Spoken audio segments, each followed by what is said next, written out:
ikú ọ̀dọ́ ó pọ̀ nídìílé bàbá ẹ̀ mo ní màá kà pásítọ̀ mi wá láti Christ Apostolic Àgbàlá Ìtura wọ́n wá ṣe prayer sílé bàbá ẹ̀ mo náà mọ ọmọ kékeré tọ́rìn mọ́ ń bẹ̀ mọ́lẹ̀ ń bẹ̀ ìṣètò àwọn ọ̀dọ́ 60 ìkókó tó máa gbolé bàbá ẹ̀ ní akíní kúndìgà kan yẹn ó mọ iye ọ̀dọ̀ ní kò burú tó ti fìyà wọn lẹ̀ tó ti lọ ọmọ kékèké tó ti kú rèwerèwe àtàkọ́ bíi tèmi náà gbogbo ọmọ tíyà mi fi ṣe ọ̀bẹ ìlú ẹ̀gbọ́n ẹ̀kún obìnrin kan tájọ wà ní ìjòkó ọmọ sí 2 years òun náà fi yé ilé òun lọ ẹni ọmọ tíyà mi fi ṣe ìbàbẹ́ gbogbo ọlọ́kú tí mo gbọ́ yìí máa wò mí àkọ́bí tèmi náà tí mo gbé dúró bẹ̀ tí ìbá gbọ́ sógun náà do ibẹ̀ náà bá mi rì mọ́ tí bá ní kí n sọ̀rọ̀ ilẹ̀ àmọ́ ilẹ̀ àṣú mo ní òye lè bàbá ẹ mo fẹ́ kó o jẹ́ o mo ní tí n bá dọ́ṣòdì màá ráwọn àbúrò mi bá mi pe Olúgbénlé wọ́n á gbé lè bàbá ẹ o akọ́ọ̀nà kò gbọ́ parun o adẹjọ́ sọ̀dájẹ́ dáadáa para mo ní àmọ́ lè bàbá ẹ yẹn akínikúndìgà kan yẹn something is there lọ́rọ̀ àwọn kéékèèké tó ń rìn mọ́lẹ̀ ń bẹ̀ àtàwọn tó fìyà mọ́lẹ̀ kákú mo tún wá dárúkọ gbọ̀dọ̀ ọmọdé gbọ́ pé àbọ̀ ọlọ́pàá kú mo lọ́mọ ìbéèrè ló kú lójú ẹ̀ mo lọ́mọ mẹ́rin mo ní mẹ́rin bẹ́ẹ̀ àti sáájọ kọ́lé sí arọ́rọ̀ mi aládé ìjókòó bí ẹ̀ náà foṣù lẹ́tọ̀ lọ nìyẹn mo ní ogún pamọ́ máa fi máa kú kó dúró fún nílé bàbá ẹ̀ mo ní màá kọ́ pásítọ̀ wà àtàntí bá tún wọlé lọ́rọ̀ wọ́n gbà sí nílé bàbá ẹ̀ láti kú gàgbọ́ ẹ̀ kó kú àkókò kó dúró fún sí mọ̀ pé ọ̀rọ̀ kẹ́yìn nìyẹn. Ní ṣókí ìyàwó ìta ń gbìyànjú àti sọ ni pé ikú tí Táíwò Hassan Ògògó kú kì í ṣe kú Ọlọ́run. Kì í ṣe kú Ọlọ́run àkúfà máa wà nínú ìdílé èyí tó pa mí jáde ní sọlọrì ọmọ kò gbèrègbè tó ní gbógun kú àkúfà kí n fi bú mu tí kò rí ẹ ní kí n ṣe mọṣẹ sínú ó hàpù tí kò rí bá ríran sí ẹ pé àkúfà yẹn tó bá ní kó ṣe á ṣẹlẹ̀ àmọ́ kò ní tó ó ṣe kó. Ìyá wa. Ṣé ogun ìdílé wà?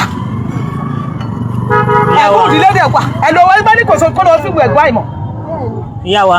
Ẹ lọ a gbọ́ wípé nínú ọmọ tí ìyá wọn bí àwọn 13 ni wọ́n. Bẹ́ẹ̀ ni ọmọ tí ìyá mi ní bàbá gbogbo ọlọ́kú tí mo ikú ẹ̀jẹ̀ bànújẹ́ fún mi. Ilé bàbá ẹ̀ nígà kan yẹn èmi sì máa ń mọ àtàtọ̀ ọba látàgbà láti wá bá mi ṣe lóyà sí àkúfà. Ebe ti ẹlẹ́gbọ́n àwọn ìtẹ́ ìgbọ̀n kan láwọn ọmọ ẹ̀gbẹ́ lọ́mọ àbúrò. Tí n bá ní kí n sọ̀rọ̀. Ẹ ṣe pọ̀. Location kan mo lọ lọ́jọ́ náà lọ́hùn-ún mo ṣàkọsí pé kankan mú mi níbí báyìí mo mú mi mẹ́yìn níbí báyìí bàtà wọn fi pé nǹkan bí ìṣẹ́jú 5 mi ẹ̀ feel comfortable tí ó sà ti jẹ nínú gbogbo kí ni ẹ̀ náà wò láìpẹ́ this is chronic ọ̀sà mi wọn àwọn kan ò ní má ló mọ́ náà èmi kan máa ń tí bá ti ní màlẹ́ríà díẹ̀ wọn ní nǹkan lo alábòkun àtọ̀sán ìwé wọn ní dókítà bá ká ọmọ ìgbà ẹ̀yin náà kó bára yín o ìlú ti ṣẹlẹ̀ gan nílé yìí ọ̀sán ìwé kẹrin ọ̀sán yẹn ti wà lára yín bọ̀ gbogbo nǹkan tẹ́ ń lò sí màlẹ́ríà ṣe yìí òun ló dá gbogbo èṣù ilẹ̀ pátápátá ẹ̀sà máa ń lò like almost 6-7 years lórí ààrẹ tá à ń sọ. ẹ̀sà máa ń lò like almost 6-7 years lórí ààrẹ tá à ń sọ yìí. ọdún méje tí n bá máa bì títí màá máa bí ẹ̀jẹ̀ ni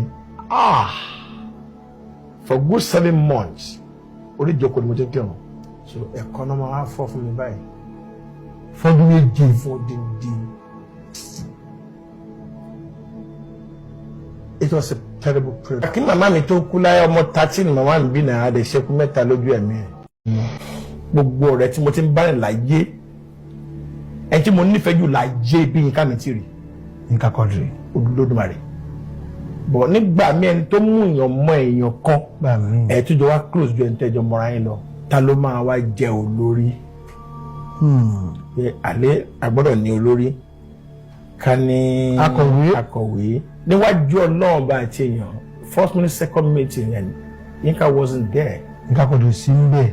èmi raise point ẹ jẹ́ ká mú Yínká kó ṣe leader wa wà nídìí ọdún fanishu omi ńlá tẹ̀ka tó tẹ̀yàn rìn bẹ́ẹ̀ ni mi ò múra Razak Àjàó tẹjọ kọ́kọ́ sọ àwọn ọdún tàjọ wà ní èbúté mẹ́ta mo mú láòdì mo dẹ̀ mú ìdínà àròmì rẹ̀ mo dẹ̀ sọ pé ẹ jẹ́ kí n ṣe leader it's not even possible it doesn't speak kò fara mi lẹ̀ in absentia èèyàn lè dìbò fún yàn náà mo ṣe dárúkọ ẹ ẹni yìí máa dáhùn pé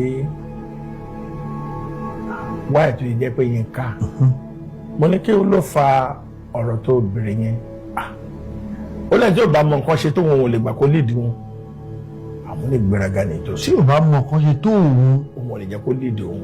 ta ló ń bínú gbà náà lọ́hùn. níbo ta ló ń bínú. ta ni wọ́n bínú. mo mọ̀ kóun náà ó ṣeé ṣe kóun náà bínú ṣùgbọ́n mi bínú. ẹ bínú. èmi ò láìkí irọ́ mi lè put am bus scorpio I don't. ṣé wọ́n lọ wá díjà lẹ́yìn àbúrò. láyé àbípò àbọ́lá àwọn tí wọ́n takò orúkọ yẹn wọn bá wa dúró pẹ̀lú Ọ̀dọ̀fà Caucus. wọ́n bínú lọ ni. yes. kí ọjọ́ rẹ mi kó máa fẹ́ nìkan kẹ́lẹ̀ kó wá rí advice pé ìyàwó ẹ̀ yẹn pé nítorí pé àjọ máa ń ṣe nǹkan àfi ìtara wa kí n wá máa fẹ́ kí ló máa rò sí mi kí ni mo ṣe yẹn. a jẹ́ pé èyí tí ń fẹ́ nìkan nínú ẹgbẹ́ already. are you getting me. oye díẹ̀ ní sà. mo kàn béèrè ní. ọ̀dàlẹ́nu. ọ̀dàlẹ́nu yẹn. ọ̀dàlẹ́nu. so ìyẹn mo sọ pé ẹṣin gbọ́dọ̀ ju oko abẹ́. ọ̀rẹ́ lọ̀rẹ́ máa jẹ́ ìyàwó ọ̀rẹ́ ìyàwó mi ò gbọ́dọ̀ wù mí dípò tí ìyàwó rẹ̀ máa wù mí ó ṣe láti wù mí. ìlú àdúrà àwọn obìnrin tó ló wà ní títì ọ̀pọ̀ jẹ́ pé tó bá pé 10 wàá sì rí 3 tó máa ní ẹ jẹ́ kí n máa lọ ro nọ́sà abẹ́mọ̀ṣà. bàbá ṣé ọ̀sà wa lélẹ̀ àbí ó ní kinní kan tìbílẹ̀ nínú àbọ̀wáyé wà ń bẹ̀ ni. ẹ ṣáà máa lò like almost 6-7 years lórí ààrẹ tá à ń sọ yìí. ọdún 7. tí n bá máa bì títí màá máa bí ẹ̀jẹ̀ ni. for good 7 months orí ìjókòó ni mo ti ń kírun so ẹ̀kọ́ náà máa fọ́ fún mi báyìí. fọdún 7 fún odindi. it was a terrible period. sẹ́yìn stubborn lóòótọ́. bàbá mo stọ̀ ọ́. ẹ̀yin ọmọ Ògògó ẹ̀yin lẹ pa Ògògó kí ló dé tẹ́ fi gbé fọ́nrán bàbá yín síta nígbà tí wọ́n sick ṣé owó láàní òótọ́ ni àbí kí ní ẹhun táàní ò sí tẹ́ lè pa wọ́n sí àtẹ̀gbẹ́ wọn nìkan kọ́mọ́dé eré afẹ́fẹ́ rárá ihun tí ó yẹ kẹ́ mọ́ gbé síta ẹ mọ́ gbé síta tó bá ti pé ọ̀rọ̀ kú kódà kẹ́ fọ̀rọ̀ kú ṣe prank kọ́mọ̀ kú ẹ̀mí wọn ó gùn sí ni àmọ́ àárẹ̀ ìwé mọ́ gbérú àárẹ̀ síta kódà nọ́mbà 1 ni nọ́mbà 2 èmi àríwára kí ọlọ́pàá mẹ́ta mọ̀ mọ̀ pé wọ́n kú àmọ́ tí mo bá sọ kó tún mọ́ kí gbogbo ayé tún mọ́ máa lé mi kí bí ìgbà tí mo sọ̀rọ̀ Saheed Òṣùpá ńgbà náà ihun tí mo bá sì rí èmi máa ń sọ bọ̀ ká nígbà náà mo ráyè dọ́dọ̀ wọn náà ní opposite kọ́ mọ́ kú tó ráwọn gbé kú dè kẹ́ńbẹ́ táwa mọ́ ṣe fún yẹn tí àsìkò kú wọn ọ̀bá tí ì tó wàláhì kò sẹ́ni tó lè pa wọn ò sì ní kú tó bàbá Ògògó tí wọ́n kọ́ Ọlọ́run bá foríjì wọn tó rágbára ń bẹ lọ́wọ́ èmi àríwára kí ọlọ́pàá mẹ́ta mo rí wọn o mo rí wọn mọ́júmọ́ yìí. I go die young everybody. All these Yoruba movie people, go die young everybody. Go die young, you know. And Mama die like you con and sorry. They do too much. One person go get cancer. No, I smoke. I don't see. I stop him. I never get cancer. I was like crying. I tell look when I'm bad. Let me give you my slave. This is yours. Yeah, come, you give you. Let me open it. Wọ́n máa pa yín dànù ní ilé burúkú tẹ̀gbúlò yìí ẹ máa ṣe bí èèyàn gidi irọ́ lẹ pa ẹ máa dá ìláìlẹ̀ ọ̀kan ni èmi ò wí sọ bẹ́ẹ̀ ló burúkú gbogbo àwọn ẹ̀kẹ́ tó fẹ́ jí gbé dànù nílé mo ti gbẹ́gbẹ́ padà ẹ̀ ní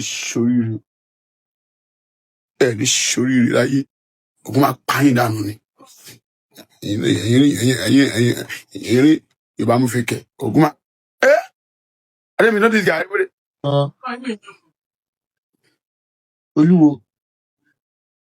Ẹ̀yin èèyàn ìròyìn tó bani nínú jẹ́ rèé tó bani lọ́kàn jẹ́ lórí ọ̀rọ̀ Mr. Taiwo Ògògó wọ́n ti jẹ́ Ọlọ́run nípè bá a ṣe ń bá yín sọ̀rọ̀ yìí ikú pa Abírí Abírí ti kú o ikú pa Abìrì Abìrì rọ̀rùn ara kejì ikú pa Taiwo Ògògó ó dèrò ọ̀run ó ga o ẹni rẹ̀ lọ Taiwo Ògògó bó dọ́rùn sọ̀rùn rí o má jọkùn má jẹkòló ohun tẹ́ bá ń jẹ lálẹ́ ìdí ọ̀run ni kó bá wọn jẹ o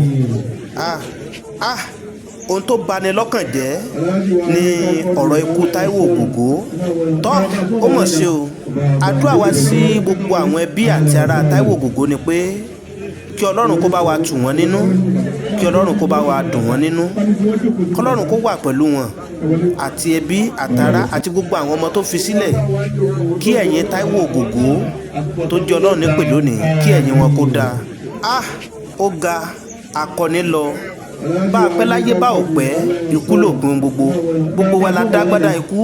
A nífẹ̀ẹ́ yín ṣùgbọ́n Ọlọ́run nífẹ̀ẹ́ yín jù wá lọ. Ó wù wá bí ká jẹran pẹ́ lẹ́nu ṣùgbọ́n òǹfààní ò jẹ́. Ó mọ̀ ṣe o, igi tó tọ̀ kì í pẹ́ nígbó ó dìgbò ṣe. Mr. Taiwo Ogogo, rise in peace.